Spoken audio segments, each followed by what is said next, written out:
네, 이번 시간은 럼버그 테스트에 대해서 공부해 볼 텐데요. 이 검사는 서서 균형을 잘 유지하는가를 보는 검사이고요. 다른 말로는 정적 평형을 잘 유지하는가를 보는 검사다라고도 표현할 수 있겠습니다. 그리고 운동 실조의 원인을 감별해 볼 목적으로도 사용해 볼 수가 있는데요. 운동 실조라고 하는 건 에이탁시아 더 많이 들어보셨을 겁니다. 자, 이 용어도 굉장히 중요하기 때문에 조금 설명해 드리면요. 우리가 이제 복잡한 운동을 질서정연하게 해내려고 하면요. 단순히 이 운동, 그러니까 근육만 가지고 해선 안 됩니다. 우리가 이제 움직일 때 실시간에 어떤 위치 정보가 이제 감각이 대뇌로 전달이 돼야 되거든요. 뿐만 아니라 균형을 잡고 평형을 담당하는 손해라든지 아니면 또 전정기관 이런 게 있겠죠. 그리고 이런 위치 정보 감각은 우리가 이제 시각을 통해서도 들어올 수가 있고요. 또 여러 가지 관절이나 근육을 통해서 오는 고유 위치 감각이라고 하는 프로프리오 리셉션도 있습니다. 이런 것들이 다 정상적으로 발동이 돼야지 이렇게 이제 질서정연한 운동이 될 수가 있는데요. 이쪽에 이제 문제가 발생하게 되면 에이탁시아가 발생을 하는 겁니다. 자, 이 중에서도 이 롬버그 테스트는요. 센서리 에이탁시아와 세레벨랄 에이탁시아 정도는 생각해 볼 수가 있습니다. 에이탁시아죠. 그러나 이걸 절대적으로 감별할 수 있는 건 아닙니다. 그렇게 대단한 검사는 아니고요. 참고적으로 이용한다. 그리고 학생 수준에서 공부를 하셔야 되니까 일단 제가 설명을 드리는 겁니다. 자, 일단 이 센서리 에이탁시아라고 하는 건요. 이 중에서 고유 위치 감각에 손상이 입었을 때 나타나는 운동 실조를 얘기하고요. 이건 말 그대로 손해 쪽에 병변이 발생했을 때 나타나는 운동 실조라고 생각하시면 되겠습니다. 자, 제가 그 방금 전에 도잘 컬럼 메디아 렘니스커스 패스웨이를 설명드렸고요. 이게 바로 이 고유 위치 감각을 전달하는 감각 경로입니다.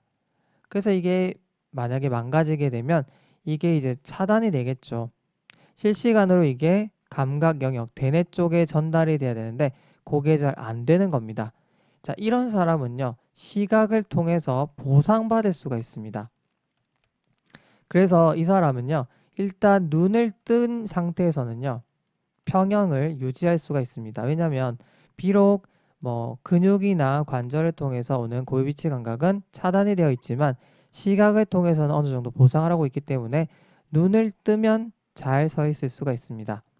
그러나 만약에 이제 눈을 감게 되면요. 이 보상받던 이런 이제 그 감각이 사라지게 되면 결국 다 사라지게 되면서 무너지게 되는 거죠. 균형을 잃어버립니다. 이게 바로 럼버그 테스트 양성이라고 하는 거고요. 자, 그 다음에 손해병변의 경우는요. 눈을 뜨던 눈을 감던 상관없이 그냥 이거는 평형을 맞추지 못하기 때문에 쓰러지거든요. 그래서 일단 우리가 롬버그 테스트를 어떻게 실시하면 되겠습니까? 자, 환자분한테 차렷 자세로 이 발을 모으는 게 중요합니다. 발을 모으고 이제 가지런하게 양옆으로 팔을 두고 서 있어 보세요라고 하고요. 두 번째로 이제 일단 처음은 이제 눈을 뜬 상태에서 이 사람이 무너지는지를 보는 겁니다. 눈을 뜬 상태에서도 무너진다면 아무래도 세레벨랄 에이탁시아에 가깝겠고요. 자, 그 다음에 눈을 뜬 상태는 괜찮아서 내가 이제 눈을 감게 해봤는데 눈을 감게 하니까 그제서야 무너지더라. 그랬을 때는 이제 센서리 에이탁시아에 가깝겠죠. 자, 그리고 이 그 과정을 할 때는요. 환자분이 언제 균형을 잃고 쓰러질지 모르니까 항상 안전성을 확보해야 됩니다. 그렇죠? 주변에 이제 딱 이렇게 받칠 수 있게 대기를 하고 계셔야 되겠습니다. 자, 그래서 조금 이제 정리를 해보면요. 우리가 이제 정상이라든지 아니면 손해 이상이 있는 경우는요. 롬버그 테스트 음성이라고 합니다. 이때는.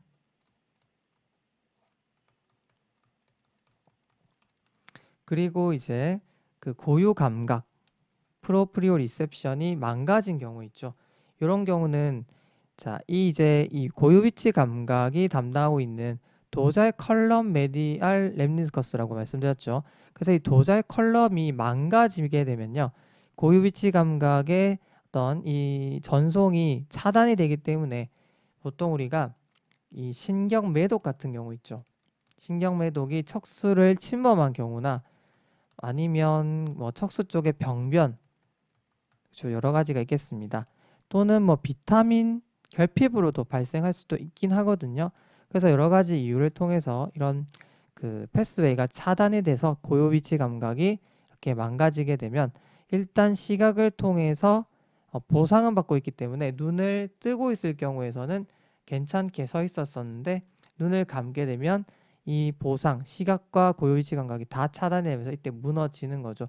요게 바로 럼버그 테스트 양성이라고 하는 겁니다. 자, 이렇게 일단 정리를 할 수 있겠고요. 또 참고적으로 여러분들이 알고 계시면 좀 도움이 되는 게요. 이 롬버그 테스트는 손의 병변을 정확하게 서술할 수 있는 그런 검사는 아니에요. 그래서 손에 이상이 있더라도 이거를 파지티브라고 하지 않는 거고요.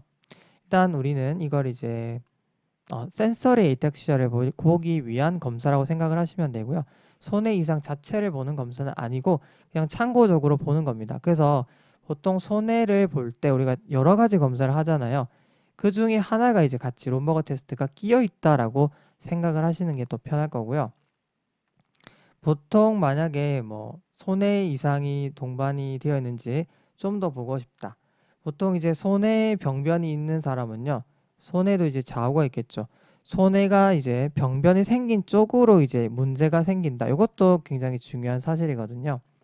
만약에 이제 손의 오른쪽이 문제가 생겼다. 그러면 오른쪽으로 이렇게 균형을 못 잡고 쓰러집니다. 그러면 이 사람은요. 이런 것들을 보상하기 위해서 그 게이트가요. 걸음걸이가 이 좌우가 좀 넓습니다. 정상인에 비해서요. 그래서 이걸 통해서 어떻게든 보상하려고 안 쓰러지려고 하는데요. 그래서 우리가 보통 탄뎀 게이트라고 하는 걸 하죠. 탄뎀 게이트가 뭡니까? 이 발을 일자로 나란하게 붙여서 걸어보라고 하는 겁니다. 그렇게 되면 이 보상을 못하게 막는 거기 때문에 바로 이렇게 무너지는 걸 또 관찰할 수가 있거든요. 그래서 이런 것들을 같이 보는 검사다라고 생각해 주시면 되겠습니다. 자, 어느 정도 이해가 되셨죠? 네, 일단 이렇게 마무리하겠습니다.